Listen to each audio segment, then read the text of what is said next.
Pemirsa, polisi meringkus pelaku pembunuhan pedagang keripik pisang Sri Widayu. Pelaku Basori Arifin alias Ibas 24 tahun asal Banyuwangi ditangkap di tempat pelariannya daerah Kawah Ijen Sumber, Waringin, Kecamatan Sukoharjo, Bondowoso, Jawa Timur.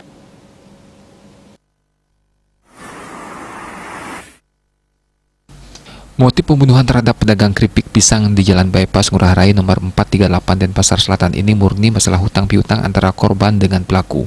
Awalnya pada Selasa 2 Februari 2021 sekitar pukul 19.00 WITA, pelaku bersama istrinya datang ke tempat korban untuk menagih hutang kepada korban, di mana korban memiliki tunggakan pembayaran bahan keripik pisang yang dibeli pada pelaku sebesar Rp515.000. Namun saat ditagih malahan korban ribut dengan istri pelaku. Bahkan korban yang marah sempat menempeleng muka istri pelaku. Tidak terima istrinya dianiaya, pelaku membalas dengan memukul korban dengan helm warna merah. Selanjutnya korban masuk ke dalam rumah yang diikuti oleh pelaku. Di tempat itu pelaku kembali memukul dan memiting leher korban. Sementara korban melakukan perlawanan dengan menggigit tangan kiri pelaku. Belum sampai di situ pelaku mendorong korban hingga terjatuh, membentur tembok dan terlentang di lantai.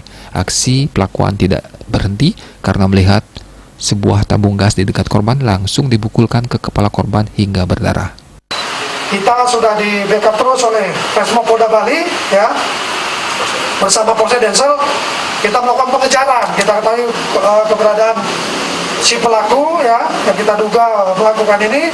Dan pada hari Sabtu 6 Februari sekitar pukul 00.30 bertempat di daerah Kawah Ijen Sumber Waringin, Sukoharjo, Bondowoso, pelaku ini berhasil kita amankan dan tangkap untuk dilakukan proses lebih lanjut.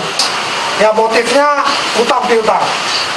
Ya, di mana pelaku saat itu menagih utang kepada korban sebanyak Rp515.000.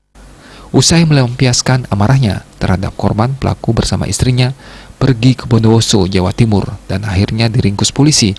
Dalam kasus ini, pelaku dijerat pasal 338 KUHP atau 351 KUHP dengan ancaman paling lama 15 tahun penjara. Rai Swantara, Bali TV.